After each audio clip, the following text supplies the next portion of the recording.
Nesse vídeo vamos ver como foram as questões da prova da primeira fase da 20ª Olimpíada Brasileira de Biologia.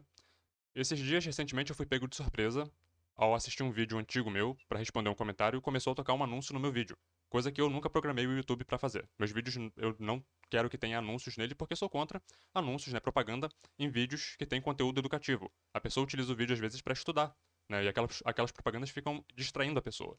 Eu fui nas configurações, tentei desativar lá isso, não sei se funcionou. Caso esteja aparecendo anúncios para você, utilize Adblock, alguma extensão que bloqueie anúncios. Tem o navegador Brave e outros também que tem Adblock deles próprios, né? E tem também alguns sites na internet que você coloca o link do vídeo no YouTube e ele toca o vídeo no player sem a propaganda. Vou dar um exemplo aqui agora, não estou ganhando nada por isso. É um site que eu uso, é gratuito e ele bloqueia, ele não toca o anúncio dos vídeos. Esse aqui é um site que eu tenho usado bastante recentemente, né? Videolink. Você coloca aqui o link de um vídeo do YouTube, eu peguei aqui um vídeo meu como exemplo, e vem aqui em gerar link. Aí ele abre o vídeo tocando num player numa outra página. E essa página, esse player aqui não vai tocar os vídeos, os anúncios, né, no vídeo. Então você assiste o vídeo de uma maneira limpa, coisa que o YouTube não permite que você faça. Pois bem, começando aqui então com o textinho para as questões 1 a 3, vacina da dengue do Butantan tem eficácia muito satisfatória, mas ainda está em desenvolvimento e precisa de aprovação da Anvisa. Havia muita expectativa se a OBB traria, né, o tema da dengue, e certamente, né, para quem está assistindo o vídeo no futuro aí, em 2024 estamos passando por uma epidemia de dengue, e enfim, havia essa expectativa se seria um assunto que cairia nas provas. Na primeira fase, estamos vendo aqui, né, que certamente o assunto veio. É um assunto recorrente no Enem, mesmo em edições anteriores, quando não havia epidemia. A dengue sempre é um assunto recorrente na prova da UBB, e aqui não foi diferente. E claro, o Butantan sempre encontra aqui uma brechinha para colocar uma propaganda ali de alguma coisa que ele está desenvolvendo. No caso aqui é a vacina para dengue, né? Que é uma vacina que tem ali uma eficácia aparentemente boa. E uma vantagem importante dessa vacina do Butantan é que ela é uma imunizante de dose única, ou seja, com apenas uma dose você já tem ali a imunização contra os 4 sorotipos do vírus da dengue. O estudo é robusto, né? Já está ali em estágio avançado, fase 3 de testes, já estão acompanhando o último voluntário e estão tentando ver ali se a proteção de 80% é sustentada por 5 anos.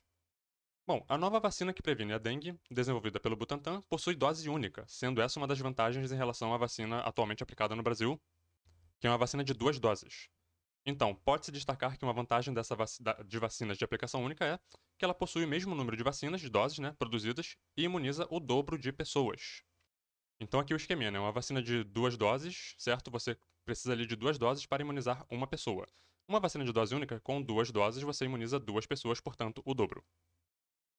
Atenção aqui com a D que falou que a vacina possui maior concentração de anticorpos. A vacina não possui anticorpos, né? O soro possui anticorpos. A vacina estimula a pessoa a produzir seus próprios anticorpos e células de memória. Ela não inocula células de memória na pessoa. A pessoa que toma a vacina produz suas células de memória e anticorpos.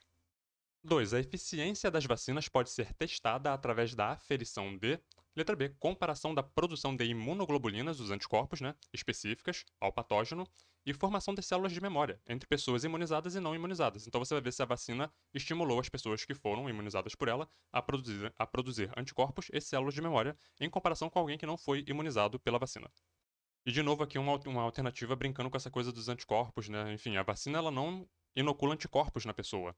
São os antígenos e a pessoa vai desenvolver anticorpos pela exposição àquele antígeno. Então o indivíduo não recebe anticorpos na vacina. A 3 disse o seguinte: a estrutura viral comumente presente nas vacinas, que é utilizada no reconhecimento pelo sistema imunológico, estimulando a produção de anticorpos, está presente no. Sem olhar as alternativas, eu falei envelope. Quando eu olhei as alternativas, não tinha envelope aqui. Aí eu fui de capsídeo, que é o gabarito, inclusive, que foi utilizado ali. O envelope, pelo meu repertório, assim, pelo que eu sei, o envelope acho que é mais comum, mas eu não vou entrar nessa discussão, assim, porque não é um tema que eu realmente sou especialista nisso. Mas na minha memória, o envelope é uma estrutura assim que oferece uma especificidade, inclusive, maior aquelas proteínas, né, do envelope. Por exemplo, no caso do vírus da Covid, né, tinha lá a proteína spike no envelope. Enfim. E eu vou mostrar aqui que a vacina do Butantan utiliza proteínas do envelope. Vou mostrar aqui rapidinho o artigo. Esse artigo aqui é um artigo pago e não está ainda no SciHub, então não dá para pegar por lá. Eu fiz lá o cadastro no site, né? Aí você ganha 2 artigos gratuitos. Eu aproveitei e baixei ele por lá. Vou colocar o link para ele na descrição, mas assim, saibam que ele é pago, tá? Aqui, vivo atenuado tetravalente, a vacina, né, tetravalente do Butantan. Deixa eu ver aqui. Portanto, uma vacina de vírus atenuado, né, para crianças e adultos. Tetravalente, indicando que é para os 4 sorotipos. A parte que eu queria era essa aqui, descrição da vacina. A vacina do Butantan, né, vacina DV, dengue, é composta de vírus atenuado, né, para os sorotipos DENV1, DENV3 e DENV4, e uma vacina de vírus quimérico contendo genes do DENV2, né, que codificam a pré-membrana e o envelope. Então, assim, repara como é que a estrutura do envelope ela é uma estrutura muito utilizada em vacinas. Era só isso que eu queria mostrar só. Mas só para concluir aqui, o capsídeo também pode ser utilizado, obviamente. Qualquer estrutura ali que tenha proteína, né, que tenha alguma coisa que possa servir de antígeno para ser reconhecido pelo sistema imunológico, pode ser utilizado.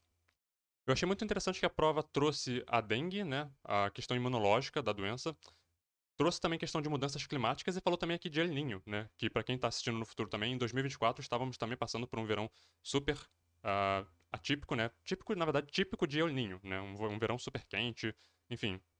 Eu achei legal que eles fizeram uma abordagem bem ampla. E na 4 eles falaram assim: mudanças climáticas globais, como o agravamento do efeito estufa, vem aumentando o número de casos de dengue em regiões mais frias, onde historicamente o número de casos dessa arbovirose é menor. Esse aumento está associado à expansão da área de distribuição do vetor da doença. O vetor, que é o mosquito Aedes aegypti, de região tropical, principalmente o Aedes aegypti, né, de região tropical, quente, né, tropical. E como essas regiões tropicais estão se expandindo, e tem artigos científicos que apontam isso, então também a área de distribuição do vetor, que é tropical, também está se expandindo junto. Então regiões que antes não sofriam, né, com surtos de dengue e com alta presença desse vetor, agora estão sofrendo.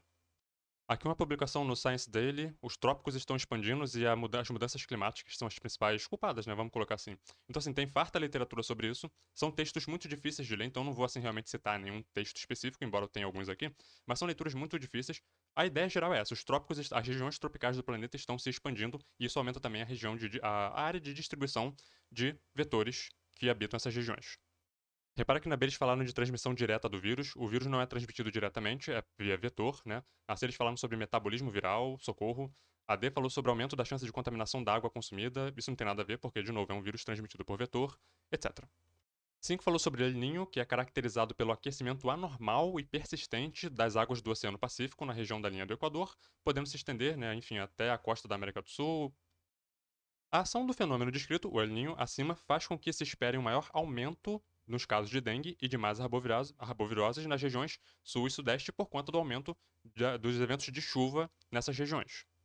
Então repara que aqui era uma coisa indireta, né? Você tinha que saber que o El Niño provocava mais chuvas no sul-sudeste, enquanto ele estava, né, acontecendo, e que por conta desse aumento de chuvas, teria ali maior proliferação, né, reprodução do mosquito, porque ele depende de água limpa e parada, né, para colocar seus ovos e criar suas larvas.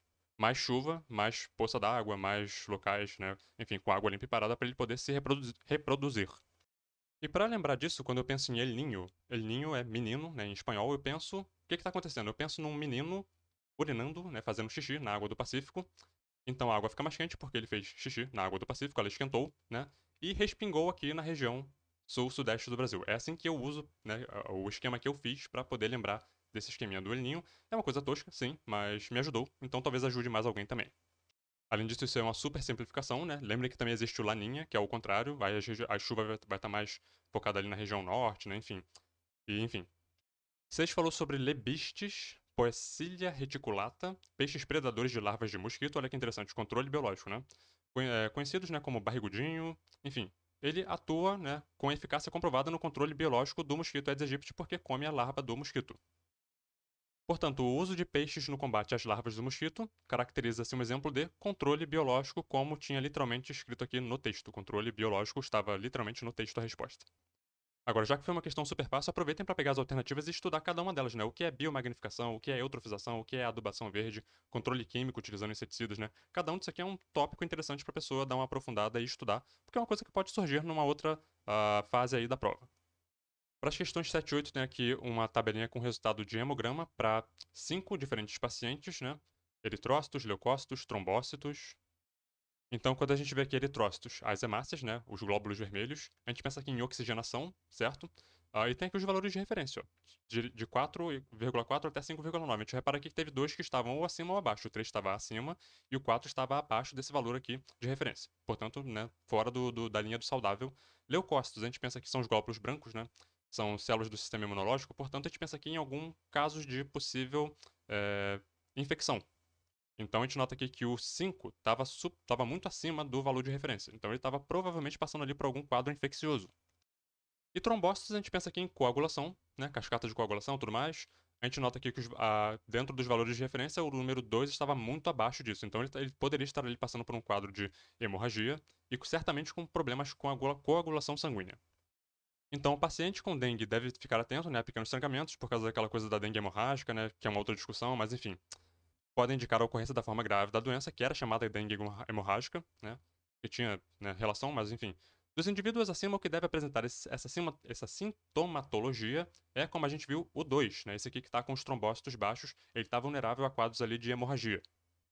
Portanto, num quadro ali de infecção por vírus da dengue, ele estaria suscetível a desenvolver um quadro de hemorragia, que é a forma grave, uma das características da forma grave da doença.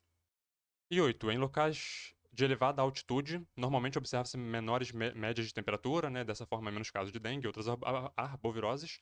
Os dados do hemograma acima, que indicam um paciente que deve ser originário desse tipo de localidade, é o 3. No caso aqui, a letra C, né? É esse cara aqui que estava acima, com eritrócitos altos. Por quê? Porque em elevada altitude, você tem lá o ar mais rarefeito, né, menos oxigênio disponível na atmosfera, então a pessoa, né, fisiologicamente, ela vai produzir mais eritrócitos para compensar a menor concentração de oxigênio na atmosfera e poder manter ali o metabolismo aeróbico dela.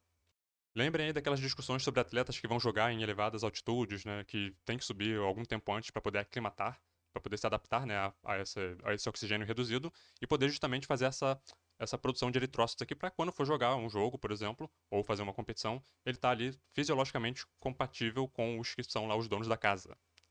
Questão 9 sobre vitaminas. Algumas pessoas utilizam vitaminas do complexo B, pensando que essas vitaminas evitam picada de mosquitos.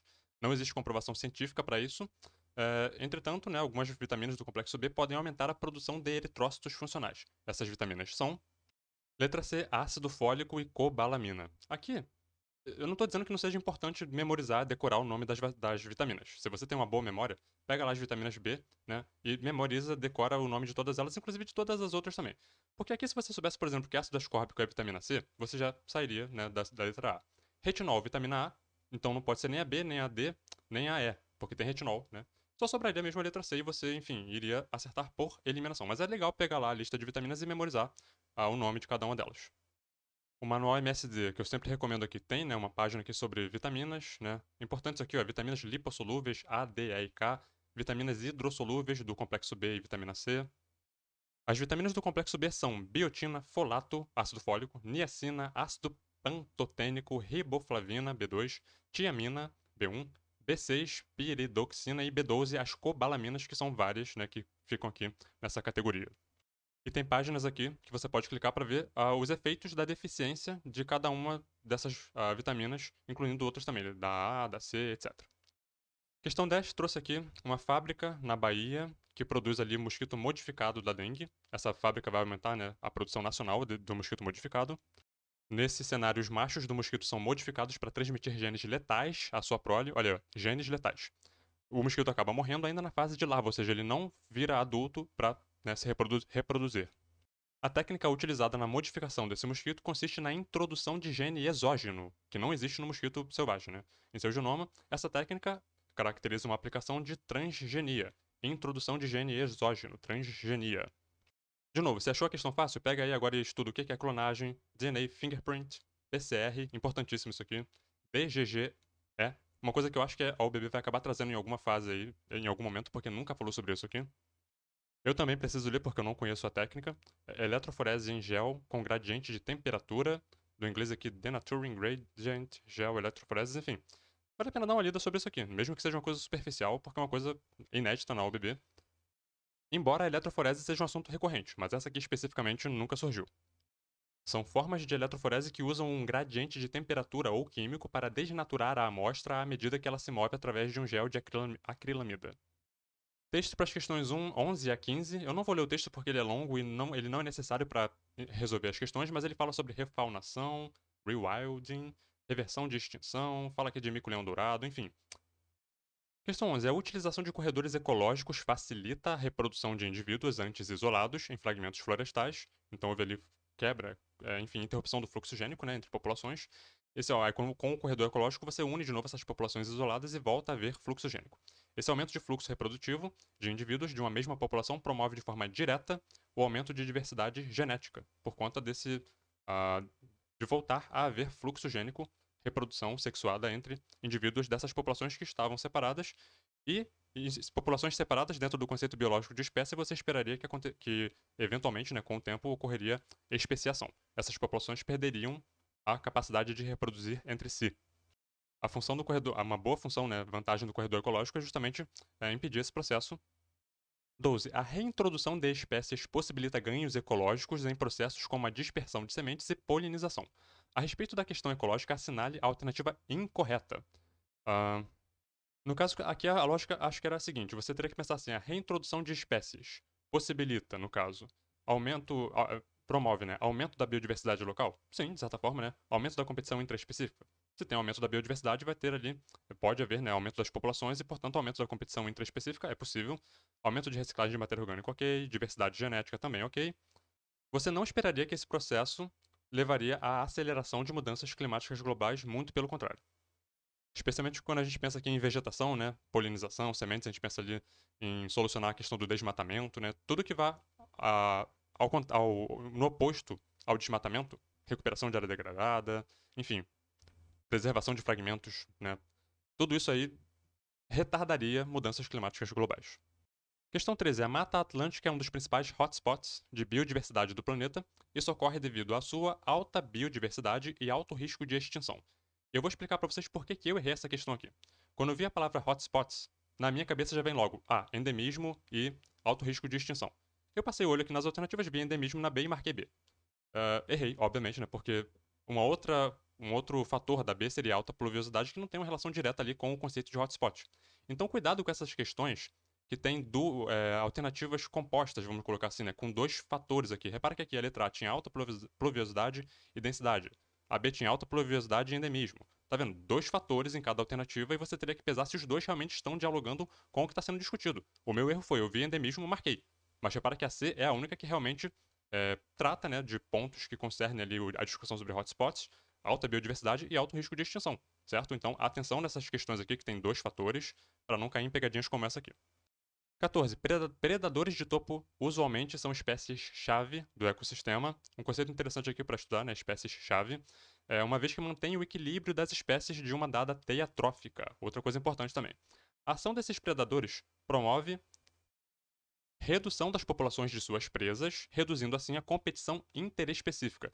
O predador de topo, né, ele vai atuar ali regulando as populações, especialmente as presas dele diretamente, né? Enfim, o tamanho das populações, e assim também, claro, interferindo ali nos sistemas, nas dinâmicas de competição, tanto intraespecífica quanto interespecífica. Repara que a letra E colocou aqui execução do potencial biótico de suas presas. Isso aqui é o típico distrator que eles colocam para fazer a pessoa parar e pensar, né? Aqui você vai ter que parar e recuperar o conceito de potencial biótico e ver se existe alguma relação ali. Nesse caso aqui não havia, mas se alguém aí não está confortável com o conceito de potencial biótico, vale a pena dar uma lida aí no livro de ecologia que eu sempre recomendo aqui. Os livros e os materiais, e aquele que você também prefere. Rapidamente, potencial biótico é a capacidade máxima de reprodução de uma espécie biológica determinada, entre outros fatores, pela duração do ciclo de vida e tamanho de sua prole sob condições ideais. O predador é aquele que vai justamente perturbar essas condições ideais dessa espécie, portanto, reduzindo ali a prole, né? 15. Em biomas como a Mata Atlântica, uma floresta tropical, é bastante comum a ocorrência de estratificação vertical de vegetação, já falamos disso em vídeos anteriores, como estrato herbáceo, arbustivo e arbóreo. Espera-se comparativamente entre esses estratos que no estrato herbáceo, aquele que está lá mais próximo do chão, as plantas possuam maior densidade de estômatos. Os estômatos são a principal porta de saída de transpiração nas plantas, né? E essas plantas ali do estrato herbáceo, plantas, né, de ambiente tropical de maneira geral, lidam com alta pluviosidade, altas temperaturas, muita transpiração, então precisam de muitos estômatos, certo? A fotossíntese CAN, na letra A, ela é típica de, por exemplo, cactáceas, bromeliáceas. Sim, na Mata Atlântica tem as bromélias, né, as epífitas, mas repara que aí já é outro estrato, né, não está no estrato herbáceo. Mas enfim, só estou puxando essa discussão lateral só para, né, contextualizar aqui. Você pode encontrar essa fotossíntese em algumas epífitas, mas aqui a gente estava tratando de estrato herbáceo. E no estrato herbáceo, se eu tivesse que arriscar, eu diria que a fotossíntese C3 é a mais comum. Questões de 16 a 18 tem aqui um gráfico, tirado aqui do Gitton Hall, vamos dar uma olhadinha rápida nisso aqui. Aqui o gráfico está falando o seguinte, os eixos dizem o seguinte, eixo horizontal, comprimento do sarcômero, e no eixo vertical, tensão desenvolvida, força, né? Então aqui a gente está pensando em contração ou relaxamento muscular, dependendo da direção em que você lê isso aqui. A gente assume que o comprimento do sarcômero é o maior aqui no E, certo? e menor aqui em A. E a tensão máxima é atingida aqui em C. Ou seja, a tensão máxima é desenvolvida num comprimento intermediário aqui do sarcômero. Você vai encontrar esse gráfico e a discussão sobre ele no capítulo 6 do Gitton Hall, Contração do Músculo Esquelético. Tem aqui esse tópico: o grau de superposição dos filamentos de actina e miosina determina a tensão que é desenvolvida pelo músculo que se contrai. Então, aquele gráfico mostra o efeito do comprimento do sarcômero e do grau de sobreposição dos filamentos de miosina e actina sobre a tensão ativa desenvolvida pela fibra muscular em contração. Repara que você não pode simplesmente chegar nesse gráfico aqui sem ter estudado antes histologia básica do tecido muscular esquelético, né? E ter estudado ali a questão da contração muscular, né? Toda aquela dinâmica enfim, do cálcio, troponina, miosina, actina. Sem ter estudado toda essa dinâmica, se você olhar para esse gráfico aqui, a coisa realmente fica bem embaçada. E honestamente, até sabendo a dinâmica lá da contração, olhando para isso aqui, é um pouquinho complicado.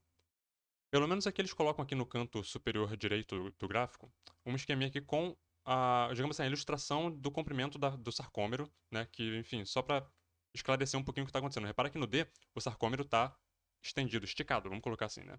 Do C até o A, ele vai se contraindo. Então, no A, ele atingiu aqui a contração máxima dele, o comprimento mínimo, né?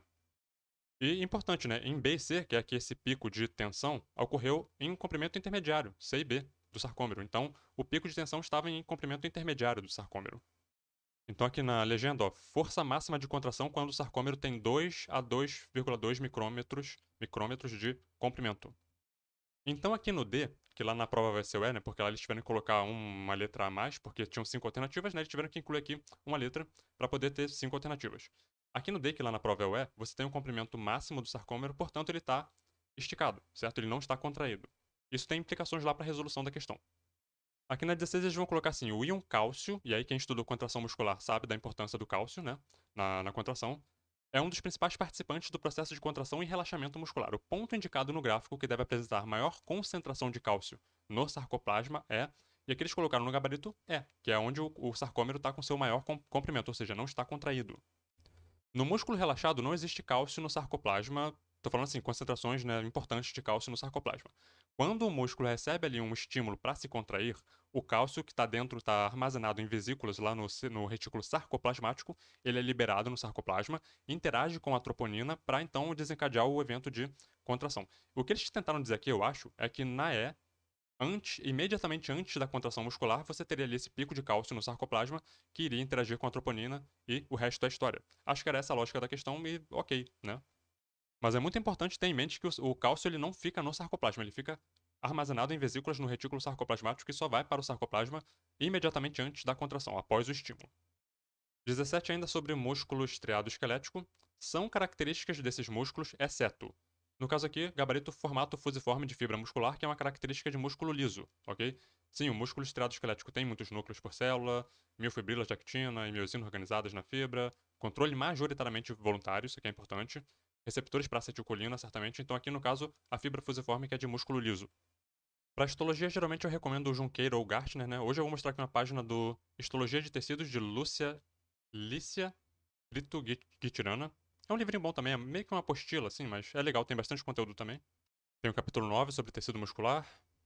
Aqui, músculo liso. Músculo liso participa da estruturação de paredes de vísceras ocas, enfim, órgãos da via digestória, aparelho reprodutor, via urinária, paredes de vasos sanguíneos. As células musculares lisas são fusiformes, aquele formato que a gente viu lá na questão. Núcleo único e central. E aqui uma célula muscular relaxada, repara aqui o formato fusiforme, e ela contraída fica parecendo uma ameba. Destaque para o núcleo único centralizado. E aqui umas figurinhas que eu gosto muito, que são a comparação, né? As comparações entre os tecidos musculares. Aqui o estriado esquelético, o corte longitudinal e o corte transversal. Repara que você sempre observa ali, né? Muitos núcleos não centralizados. As estrias, típicas desse músculo. Aqui no cardíaco, chamando a atenção para os discos intercalares. E aqui o liso, né? Enfim, aquilo que a gente já viu. 18. A atividade da musculatura esquelética é mantida através de diversas vias metabólicas responsáveis pela produção de ATP, energia, né, fundamental para que haja ali a contração, o exercício. Atividades repetitivas de alta intensidade, como uma maratona, são mantidas majoritariamente pela ação do metabolismo aeróbico, no caso aqui a respiração celular. A maratona é uma atividade de exaustão, né? O músculo ele vai ali, ele tem uma intensidade de exercício durante um longo tempo, um longo período de tempo. Então, assim, as outras fontes, né, de energia, como o glicogênio, por exemplo, elas se exaurem rapidamente. Para você correr uma maratona, você precisa tirar energia de alguma outra fonte, né? Então você vai começar ali, inclusive, a quebrar gordura, por exemplo, né, moléculas mais complexas, energéticas mais complexas, para poder, através do metabolismo aeróbico, suprir as células com energia, com ATP. E aí você entende, por exemplo, a diferença, né, física do corpo de um maratonista para, por exemplo, um velocista, que é o sprinter, né? O maratonista geralmente são magros, né, bem magros mesmo, enquanto que o velocista, aqueles que fazem 100 metros rasos, né, tem um corpo super musculoso. O velocista vai utilizar mais fibras brancas glicolíticas e o maratonista vai utilizar as fibras realmente que utilizam o metabolismo aeróbico. As fibras tem vários termos que a gente vai utilizar aqui. Tem as fibras de contração rápida, né, que são as glicolíticas, ou fibras brancas, que utilizam o metabolismo anaeróbico, e tem as fibras de contração lenta, que são as fibras vermelhas, oxidativas, que vão utilizar o metabolismo aeróbico. Enfim, texto para as questões 19 e 20, falando sobre ácido hialurônico, biopolímero formado por, enfim, ácido glucurônico e N-acetilglicosamina. Textura viscosa, existe no líquido sinovial, humor vítreo e tecido conjuntivo de diversos organismos. Ok, essa molécula é a única glicosaminoglicana não sulfatada e possui a capacidade de se associar a proteínas para formar agregados, mas não forma proteoglicanos. Diversos termos complicados para deixar a pessoa tonta, né? Enfim. 19. Muito utilizado em estética e no tratamento de artroses, o ácido hialurônico pode ser obtido a partir da sua produção sintética ou pela atividade de micro-organismos. No organismo humano, a organela citoplasmática responsável pela sua biossíntese é o. Aqui eu marquei letra B, complexo Golgiense, o gabarito é letra B, complexo Golgiense, mas todo mundo que marcou isso aqui ganhou o ponto, mas errou, porque isso aqui está errado. Não é o complexo Golgiense que produz o ácido hialurônico. Capítulo 19 do Alberts, junções celulares e matriz extracelular, fala aqui sobre hialurona, né, atuando como preenchedor de espaços, etc. É o mais simples das glicosaminoglicanas, não é uma glicosaminoglicana típica porque não contém açúcares sulfatados. Além disso, enquanto outras glicosaminoglicanas são sintetizadas dentro da célula pelo Golgi e liberados por exocitose, a hialurona, o ácido hialurônico, é liberado diretamente da superfície celular por um complexo enzimático embebido na membrana plasmática. Portanto, não é o Golgi que produz o ácido hialurônico. Outra referência aqui, para não dizer que eu tirei nada da minha cabeça, né? Ácido hialurônico, preparação, propriedades, aplicação na medicina, etc.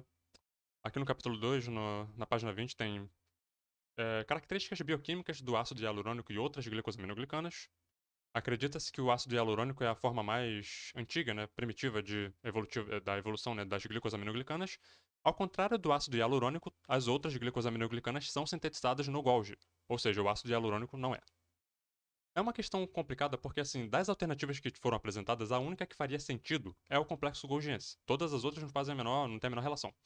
Mas o complexo Golgiense não participa da produção de ácido hialurônico, portanto a questão está conceitualmente errada.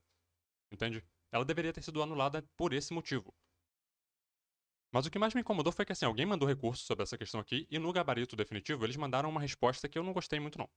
Eles colocaram assim: gabarito mantido, considerando o contexto do ensino médio, o complexo Golgiense é tratado como responsável pela secreção celular de uma forma abrangente. Ou seja, eles não negaram que está errado, mas mantiveram mesmo assim a questão, o gabarito, né? Porque no ensino médio o Golgi é tratado, né, de forma abrangente na secreção celular. E isso me fez pensar. Eu, por exemplo, comecei a prestar atenção nas provas da UBB porque, assim, eu aprendo com elas. São provas que eu pego assim, vejo as questões, vejo o gabarito e aprendo com elas, sabe? Essa questão aqui está deseducando, está desensinando as pessoas. Tem uma coisa errada nessa alternativa, nessa questão. Alguém que pegue no futuro e não veja o gabarito, vai ver, né, que foi o Golgi, e vai pensar, nossa, então o Golgi produz ácido hialurônico. E não produz. Então, assim, tem uma coisa errada nessa alternativa. Você não está aprendendo nada com ela. Para mim, uma das funções da UBB, que é estudar pelas provas, né, aprender coisas novas pelas provas, aqui eu vi que, na verdade, pode acontecer o contrário. Isso aqui é um tipo de desinformação, inclusive. Mas o pior é que eles colocaram assim, eles mantiveram o gabarito porque no contexto do ensino médio, o Golgi, blá blá blá. A função da UBB, segundo eu vejo, tanto a própria OBB já falou isso, né, como vejo também na literatura sobre Olimpíadas Científicas, é gerar um diálogo entre ensino superior e ensino básico, para que alunos do ensino básico tenham acesso ao conhecimento mais avançado do ensino superior. Por exemplo, aqui está o gabarito da primeira fase da 13ª OBB. Repara que uma coisa que eles falaram, ó. Nessa prova, para quem assistiu aí na playlist, né, teve lá uma questão sobre sapo, perereca e rã, que são grupos que taxonomicamente não existem, né? Alguém mandou um recurso e eles falaram assim: reconhecemos que, embora consolidadas, as diferenças, né, fenéticas entre esses grupos não formam grupos monofiléticos e, devido a isso, não devem ser reconhecidos. Entendemos que um dos papéis da UBB é trazer essas discussões ao ensino médio, portanto, transportar conhecimentos avançados do ensino superior para o ensino médio, para o ensino básico. Entendeu? Isso aqui foi dito numa prova anterior, né, numa edição anterior da UBB. E foi contradito agora, né, de forma incoerente, por esse gabarito mais recente da 20ª UBB. Portanto, isso aqui, além de errado, é incoerente com o que a própria UBB já, né, chamou para si própria a responsabilidade de fazer esse diálogo entre ensino superior e educação básica. Não entendi a posição deles, mas enfim. 20. O tratamento de artroses pode ser feito através da viscosupplementação, mais conhecida como infiltração, processo no qual ácido hialurônico e outras substâncias são injetadas na cartilagem articular com o objetivo de conferir resistência e amenizar a dor. Aquela dor, né, das articulações quando esse líquido sinovial, né, vai se desgastando, a cartilagem vai se desgastando, o osso vai batendo, vai encostando no outro e isso provoca dor. Portanto, o procedimento acima descrito é feito com a introdução das substâncias indicadas no líquido sinovial. Lembrem aqui do texto que disse que o ácido hialurônico, né, de textura vistosa, existe no líquido sinovial, humor vítreo, tecido conjuntivo, enfim. Questões 21 e 22 vamos falar sobre Darwin, o dia de Darwin.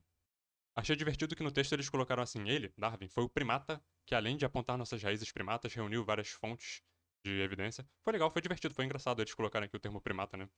Inclusive porque ele foi, né, pioneiro ali, um dos pioneiros, né, das discussões mais robustas sobre evolução. E você espera que você vai ler a palavra primeiro e você vê primata. É legal. Brincando com essa coisa, né, da relação do homem com outros primatas.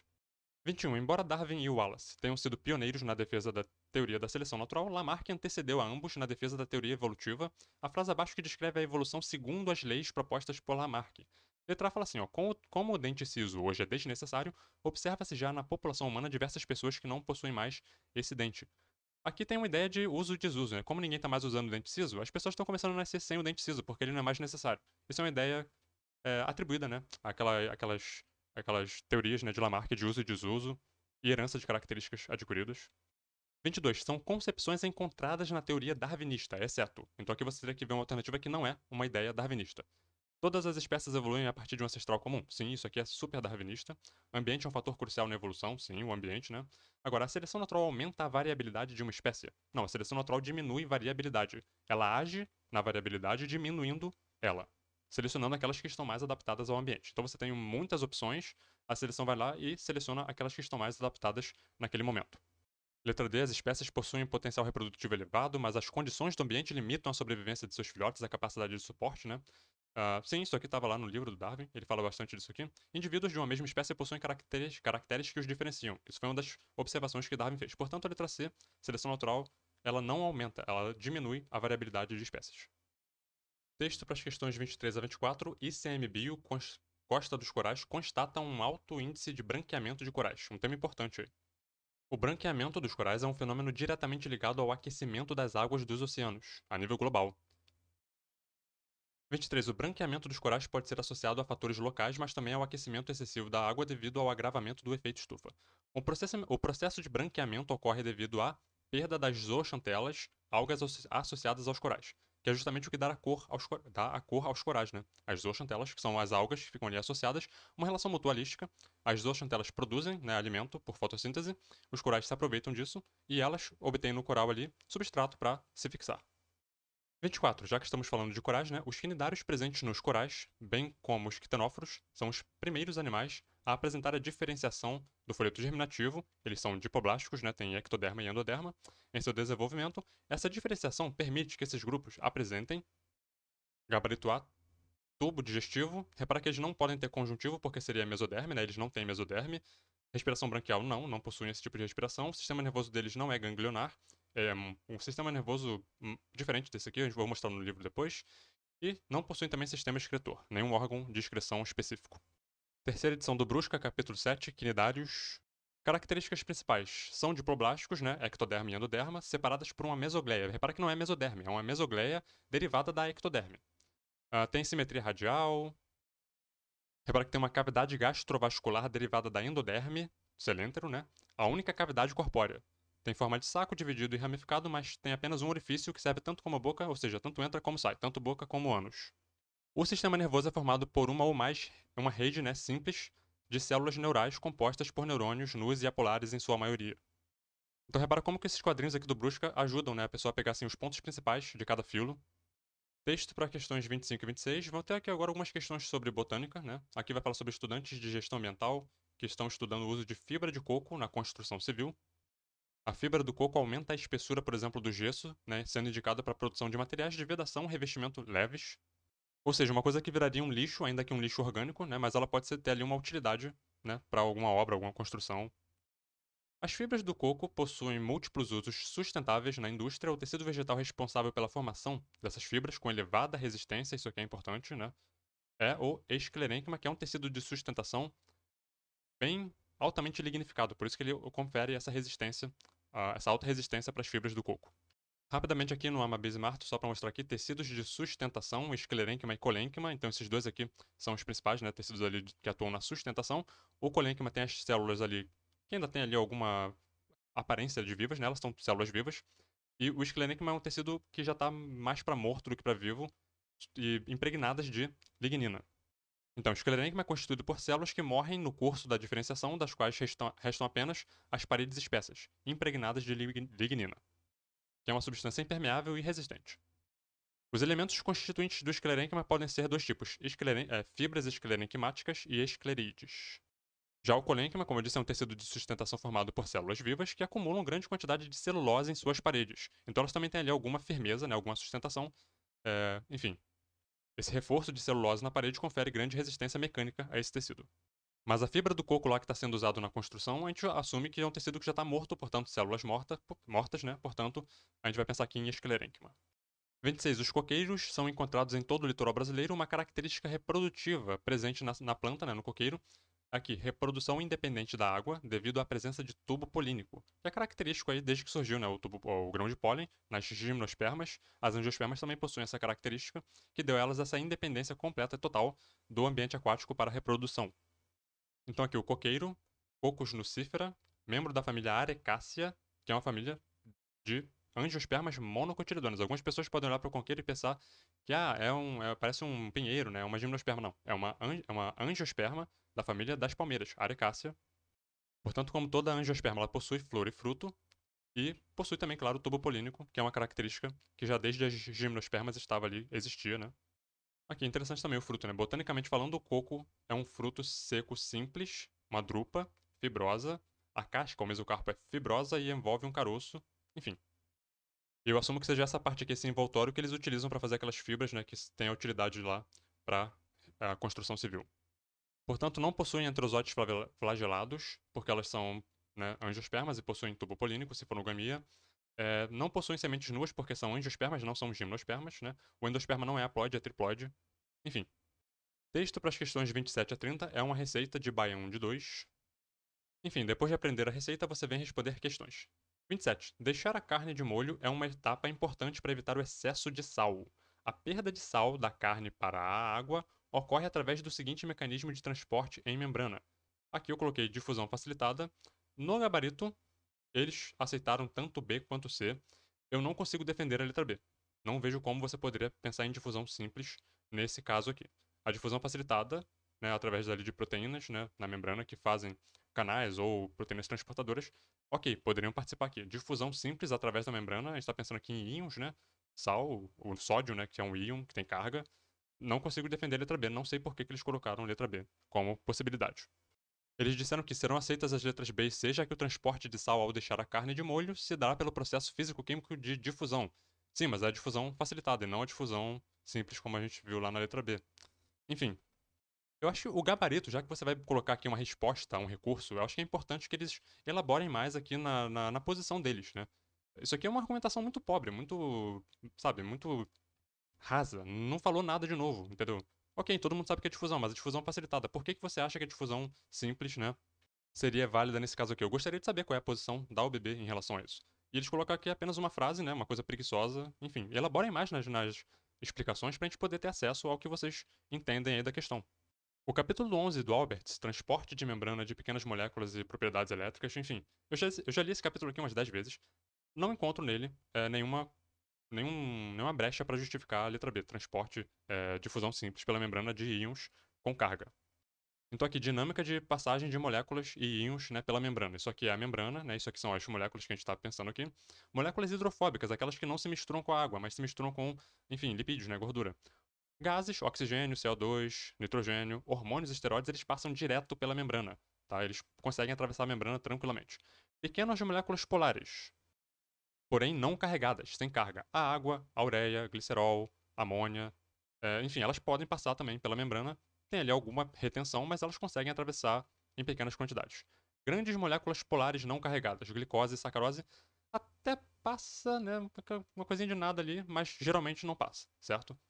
Íons, prótons, sódio, enfim, o potássio, cálcio, cloro, magnésio, ácidos, né, carbônico, enfim. Nada disso atravessa a membrana, sem o auxílio de um transportador, de uma proteína que ajude, seja um canal ou uma proteína que transporte isso para dentro. Ele não passa, ele não se difunde pela membrana. Portanto, não existe transporte, não existe difusão simples desses elementos aqui. Como a questão lá estava falando sobre sódio, né, você precisa de difusão facilitada ou transporte para que haja a passagem do sódio pela membrana. Bicamadas lipídicas são essencialmente impermeáveis a moléculas carregadas e íons, né? Não importando o tamanho, carga, enfim. A carga e o alto grau de hidratação dessas moléculas impedem de penetrar a fase hidrocarbônica da bicamada. Então, olha só. Aqui tem um parágrafo que eles colocam assim: moléculas polares como íons, açúcares, aminoácidos, blá blá blá, que atravessam muito lentamente bicamadas lipídicas sintéticas. Será que isso aqui abriria uma brecha, então, para que a letra B realmente estivesse certa? Não sei, vou deixar a discussão aí em aberto, mas o que eu queria é que o BB eles elaborassem mais nas respostas que eles dão aos recursos. Não apenas coloque lá uma frase genérica que não adicione nada à discussão. Eu tô aqui quebrando a cabeça tentando achar aqui uma brecha para ver por que a letra B estaria correta. Eles aceitaram, é o gabarito definitivo, não tem o que fazer. Né? Então eu tô tentando aqui encontrar uma brecha. Vamos, será que isso aqui é uma brecha? Não sei, né? Fica aí a discussão aberta. 28. Sabendo que o arroz e feijão são boas fontes de amido, polissacarídeo, espera-se que após sua ingestão e digestão química desse polissacarídeo após sua ingestão, a digestão química desse polissacarídeo ocorra na boca e no intestino delgado. Para quebra do amido, a gente vai ter ali as enzimas, as amilases, né? Na boca a gente tem aqui a amilase salivar, tem também lá no intestino delgado, né, as secreções do pâncreas, que também atuam nesse sentido. Então, em dois momentos, nós vamos ter ali a quebra química do amido pelas amilases. 29. A ingestão de gordura da carne e de manteiga de garrafa pode promover um aumento da secreção de bile no intestino. A atuação da bile na digestão ocorre através da. Aqui eles colocaram aqui, digestão mecânica dos triglicerídeos, e eu até gostei que eles falaram sobre a digestão mecânica, porque ela geralmente é negligenciada, né? A gente pensa muito na ação das enzimas digestivas, né? Pepsina, tripsina, as amilases, e a gente esquece um pouco da importância dos movimentos, né? Da mecânica da digestão que acontece na boca, né? A mastigação, o estômago, o intestino delgado, que faz, né, os movimentos lá também para justamente misturar o alimento que a gente está ingerindo ali com justamente as secreções da bile, né? Que aliás é produzida no fígado e liberada no intestino, tá? Secreção da bile no intestino. Ok, vamos deixar passar aqui. Ela é produzida no fígado, armazenada na vesícula biliar e liberada no intestino para que haja ali a emulsificação de gorduras.